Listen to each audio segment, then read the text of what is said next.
Welcome to the Laser Pulse training module on applied improvisation to enhance research translation. I'm Dr. Jim Ansaldo of the Center on Education and Lifelong Learning at the Indiana Institute on Disability and Community at Indiana University. In this module, I'll walk you through basic techniques derived from improvisational theater that have been proven to strengthen skills in communicating research with a variety of audiences.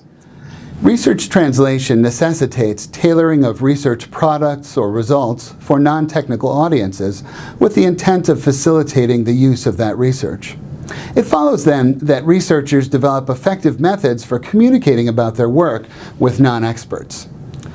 Whether it's communicating with your partner in research translation, communicating results with external stakeholders toward the middle or end of your project, or if you're seeking to learn more about communicating findings with non-technical audiences, we hope this module will be helpful to you.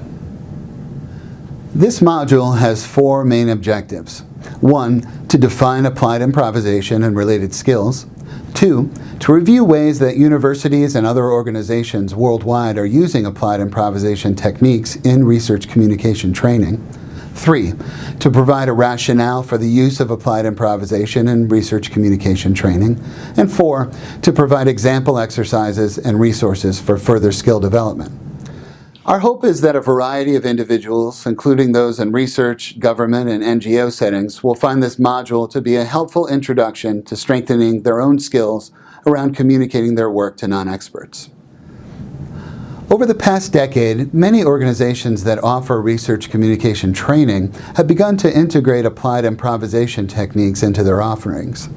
The term applied improvisation refers to the practice of using techniques derived from improvisational theater to strengthen researchers' skills around communicating clearly and concisely with a variety of audiences.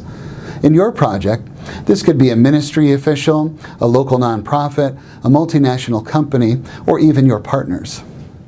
Improvisational theater is a form of drama in which the plot, settings, and characters are created spontaneously by the performers during the moment of performance.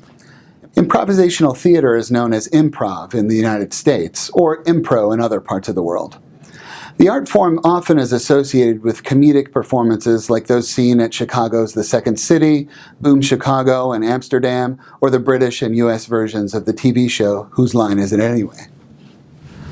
Beneath the laughter, however, lies a sophisticated technology for human connection, communication, and co-creation that focuses on 5 key skills: listening, accepting, supporting, taking risks, and letting go of mistakes. In the theater world, these skills enable actors to create spontaneous characters, dialogue, and movement. In research communication, these skills support scientists and others to connect and communicate with non-experts. Research around the impact of applied improvisation techniques in research communication training is limited. A number of recent studies have focused on participant perceptions of the training. Overall, participants seem to enjoy applied improvisation activities, and they report increases in confidence, ability to perspective take, and ability to communicate clearly with diverse audiences. See the research slide at the end of the presentation for citations. In this section of the module, we'll offer a few examples of applied improvisation exercises that may be helpful for your project. In the exercise called Elevator Pitch, participants work in pairs. Step 1, Person A asks Person B to play a particular role, for example, a policymaker, and offers a specific goal for the conversation, for example, to raise awareness of a project. Step 2, Person A has 2 uninterrupted minutes to speak about their research. Step 3, at the conclusion of the 2 minutes, Person A is asked to reflect on whether any important information was left out and to think about more concise ways to convey the information, such as using an analogy or quick story. Step 4, Person A is asked to speak about their research again, but in the second round they have only 1 minute. Steps 5 and 6, the same process is repeated using 30-second and 15-second increments. Step 7, Person A has the opportunity to interview Person B in order to get a sense of what stood out from the conversations, what elements were helpful, etc. Here is a video example of 2 people demonstrating the elevator pitch exercise. Hello, My name is Gary Berniski, and I'm the Managing Director for the Center for Global Food Security.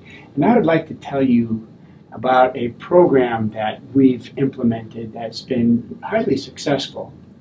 It deals with research on resolving food insecurity globally. And so, as you know, countries have different problems, and we need to address those problems on a specialized individual basis because each one of the countries is in a different situation, and applying a cookie cutter approach does not work. So we have this project that is really oriented towards that, and it's called the Borlaug Fellows Program. And what it does is we place graduate students in developing countries, and we partner them up with a research institution or a university. And what they do is they come up with a proposal that will help them, on one hand, get their research done for their degree, but on the other hand, they're doing practical research that with a partner institution that is really going to address some of those problems. And so over the past 3 years, we have placed 150 PhDs and master's students from universities across the U.S. In 40 different countries to conduct research in issues related to food security. And these go from everywhere from the social side and the cultural side, which influences diet and nutrition, to managing the natural resources base, to... That's our 2 minutes, so we're going to pause there. So now, great job. Lots of interesting stuff there. I want you to take a moment and just think about what are kind of the key points in your elevator pitch. What might be most compelling to this person who's interested in helping with this problem, that sort of thing. And we're going to challenge you to do the elevator pitch again, but this time you're going to have 1 minute. Okay. So the challenge is not to talk twice as fast, but to really hit those key points. If there are analogies, metaphors, stories, any of that kind of stuff that you think gets that across concisely, go for it. And remember, the purpose of this exercise is to practice this skill. So whenever I do this with somebody, I'm not assuming that they already know how to chop that story in half. This is the practice in doing that. Mm-hmm. Does that make sense? Sure. Awesome. Sure. Okay, 1 minute. Go. Hello, my name is Gary Berniski, and I'm the Managing Director for the Center for Global Food Security at Purdue. And the Center for Global Food Security is concerned about addressing research issues related to food security because we often don't know what those research issues are. And what we do is we support students from other universities to conduct research specifically in a country with a partner institution to dig down, to drill down, and find out what is causing people to go hungry. And so what we want to do is understand what those problems are and use that information that comes from the research to form policies and to feed into educational programs in our partner universities in developing countries. Great. Look at that. Right on time, Gary. Excellent job. Okay. Again, we're going to challenge you. We're going to cut that time in half again. So this time, you can assume I've already met you or read your name tag. We can get rid of that part. And think about what are the key points here again that you really have to hit. You've got 30 seconds. I don't know if this is like a really quick public comment or we're literally in the elevator or whatever that is, but we've just got a little bit of time for you to get your project purpose across to me. Make sense? Okay. Great. 30 seconds. Begin. Well, the Center for Global Food Security wants to increase capacity of our future scientists. And to do that, we work with graduate students and help them understand what the issues are that are causing food security in developing countries and for them to hone in their critical thinking skills and develop research plans that, in collaboration with partner institutions that will do exactly that. Excellent. Very good. Okay, that was 30 seconds. Last round, 15 seconds. So this is going to be time for one major point. If there's a way to have me walk away with one kind of vivid memory of meeting Gary, who's the director, this is, we're going to have 15 seconds to get that in. Make sense? Okay. Great. Okay, 15 seconds. Our center has had an outstanding approach to resolving food insecurity globally. We work in building capacity of our future scientists to help them understand what those issues are in developing countries. Wow, great timing, Gary. Thank you very much. Okay. Okay. A couple of things that stood out to me. One was in one of the earlier rounds, you mentioned something about cookie cutter approaches. And that, for somebody who's not an expert on food security or that sort of thing, that really resonated with me, that at least part of the problem is that we've been trying to do kind of one size fits all around the world. Is that accurate? That's right. And just to re-emphasize that, there are many, many causes of food insecurity, right? And so we need to really conduct research and understand what those causes are, and that will help us really hone in on the problem. So I think you hit the nail right on the head. Great, great. The other piece that stood out to me is sort of picturing a student, and that I got the sense that you're really working on helping students to identify research that, and for lack of a better word, is really practical, a real world problem, and then helping them to get that kind of global experience in addressing that problem. Great. So Gary, as somebody, this was not something that we pre-planned. This was done in the moment, on the spot, as is the practice with applied improvisation training. So what did you think about this exercise? I think this is a great exercise. First of all, it helps you be prepared to think on your feet and to take advantage of an opportunity that you have that suddenly appeared, right? And that's what elevator pitches are all about.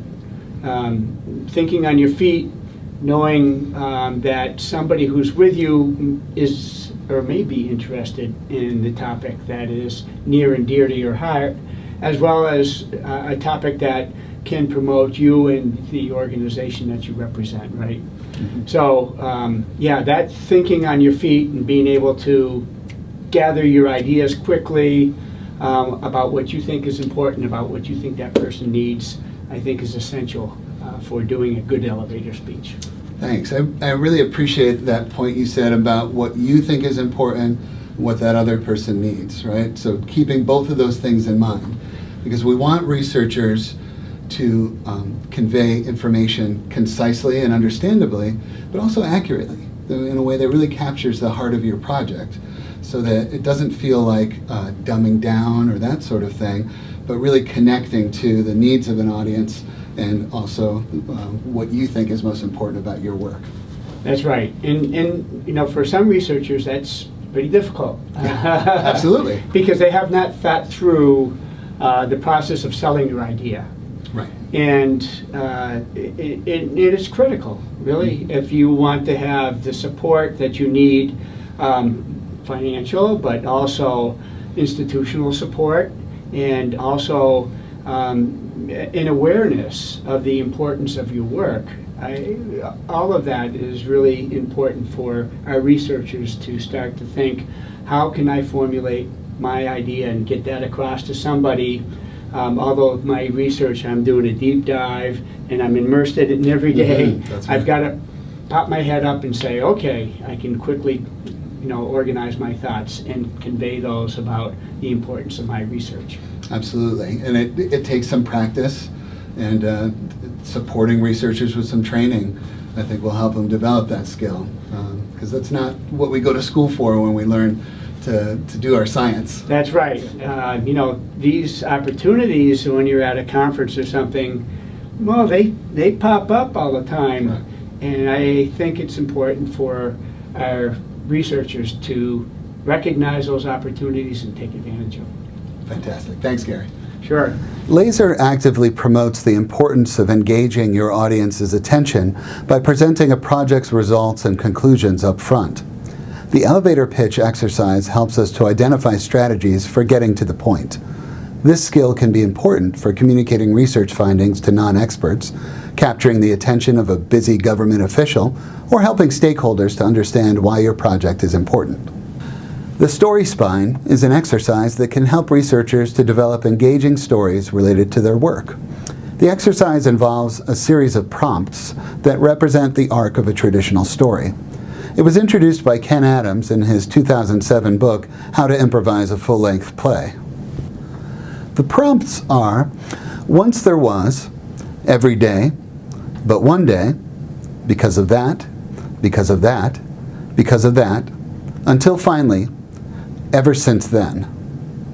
Again, it's helpful to identify an audience and goal, then use the prompts of the story spine to develop a story about your research. Here's an example of a story related to a project in the Laser Pulse Consortium. Once there was a Kenyan child in Kakamega who couldn't read or write well. Every day the child went to school, but she could not hear well and did not have a textbook to meet her needs. Her teachers did not know how to reach her. But one day, the Ministry of Education came to give her textbooks and provide training for her teachers, sponsored by USAID and DFID. Because of that, her teachers developed new strategies to teach reading. Because of that, the Kenyan child learned to read well enough to continue her studies, and so did many of her peers. Because of that, the Kenyan ministry expanded the program to cover more schools, teachers, and children, including those with disabilities. Until finally, the Kenyan government was able to provide children with books and teachers with training all across the country, transitioning toward full ownership over the program without reliance from sponsors. Ever since then, more children in Kenya have been able to read at national standards and are more likely to find longer-term employment and improve the country's economic well-being. Here's how the author of this narrative described the value of the story spine exercise.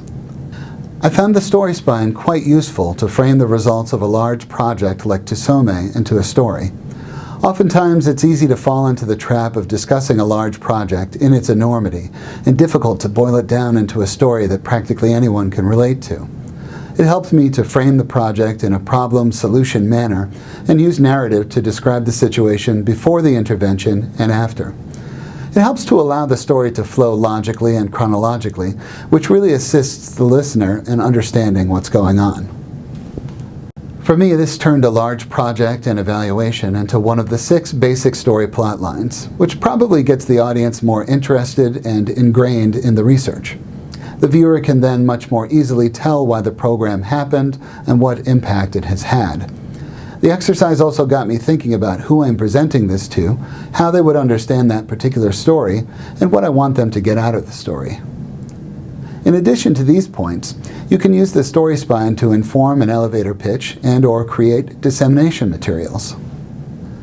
Finally, the exercise called Challenging Conversations provides practice in responding to complaints or criticisms of one's work. Participants work in pairs. Step 1. Person A is given 2 minutes of time to complain about anything they want.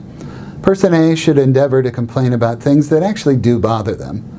Person B is to listen closely, but they are not to respond verbally, allowing Person A a full 2 minutes of uninterrupted time. Step 2. At the end of 2 minutes, Person B is instructed to reflect on what they just heard and what it reveals about Person A's priorities and passions. Person B is then given 1 minute to respond. But rather than responding to the details of the complaints, Person B is asked to begin their response with the prompt, "What I heard that is important to you is," and describe what they heard in terms of Person A's priorities and passions. Step 3. At the end of 1 minute, switch and allow Person B the same opportunity to complain, with Person A responding in the same manner. Watch a video example of 2 people engaged in the Challenging Conversations exercise. I'm going to start with my cable provider, because every year there is this time when I'm on the lookout for a cable bill. See, we don't have great internet where I live, so the cable internet is the only option, really. And every year I get a bill that is quite a bit more than the last month's bill. And so they're raising our rates without telling us. And you have to go through this dance of calling the cable company to negotiate with them on the rate. And this year, what happened was, I got the bill, and it was for, I don't know, like $20 or $30 a month more than what we had been paying. And I called, and they said, oh, we can give you the same rate you had before. And I said, wonderful, that's fantastic. So we got off the phone. Later that day, or maybe the next day, I'm doing work in my home office, and I noticed the internet seems to be very slow. So I call them, and it turns out that the way they were able to give me my former rate was by cutting our internet speed down to the slowest it could possibly be. And they didn't inform me of that. So I had this conversation with them. To get me back up to the speed that I had had the day before would cost me more than what the increase was going to be in the first place. And I said, can I just go back to the package that I just had?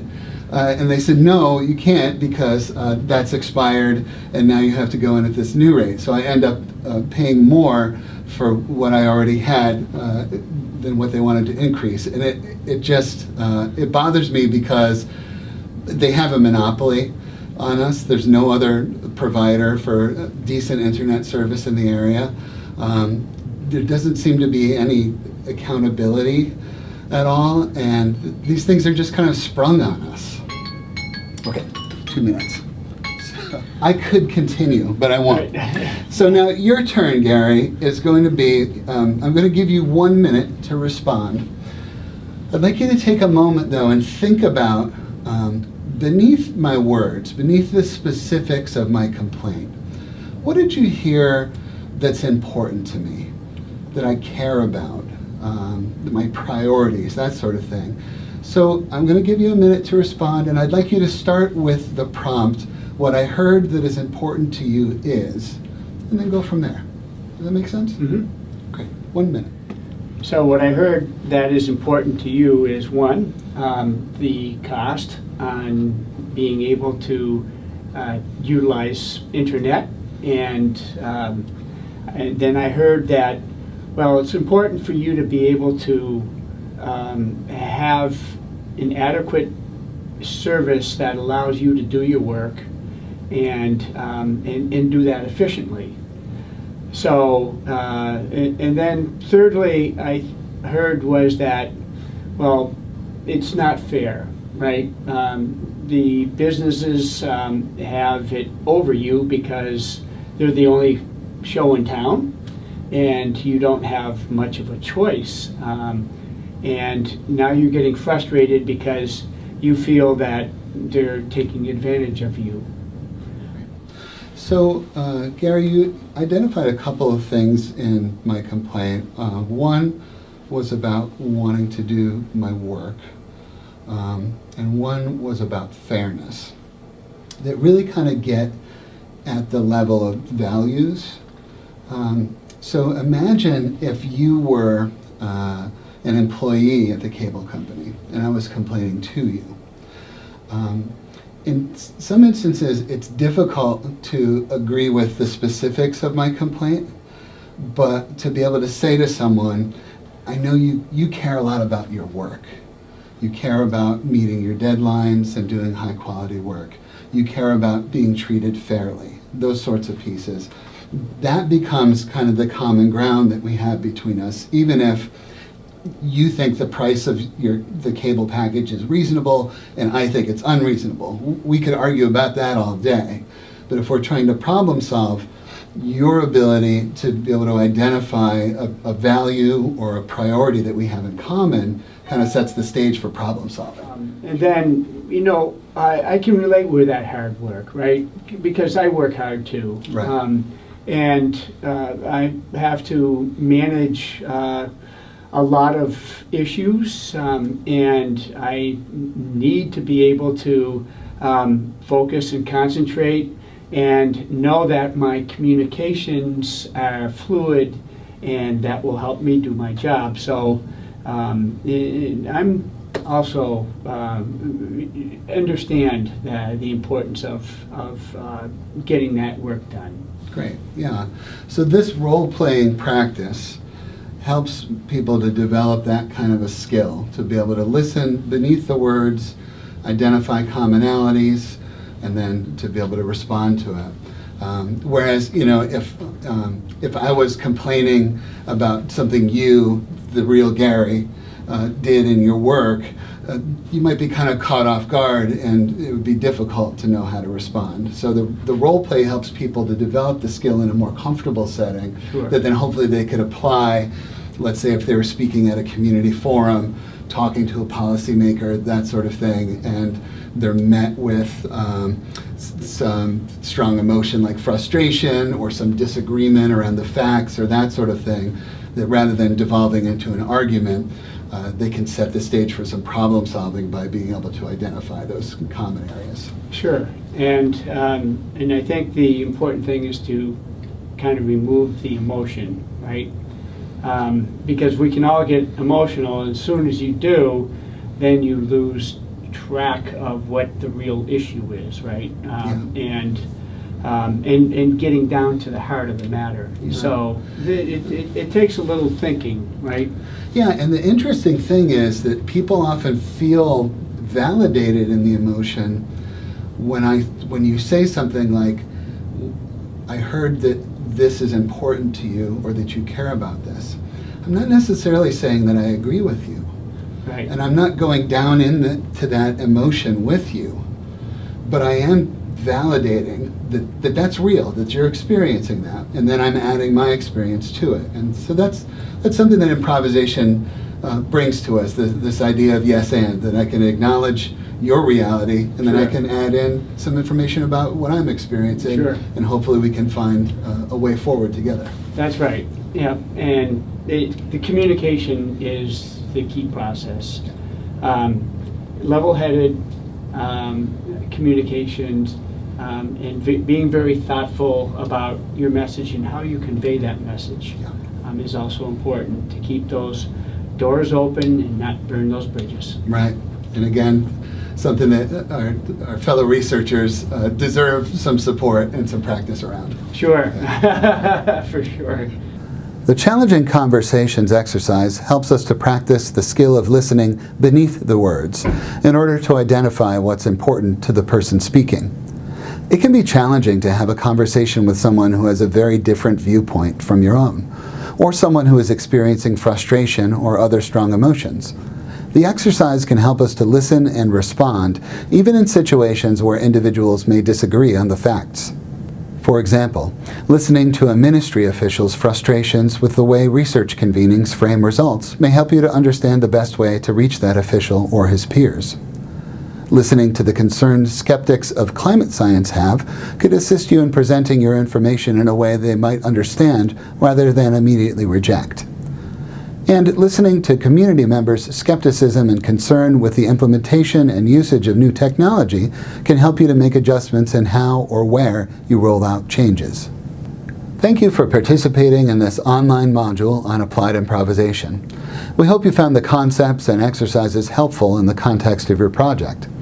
As you continue to collaborate with a variety of organizations in an effort to translate research into practice, it will be important to practice the skills of speaking about your project concisely, developing stories related to your project, and listening and responding during challenging conversations. The 3 exercises provided in this module focus on exactly those skills. Now that you've learned the exercises and their purposes, try them with your team in your project.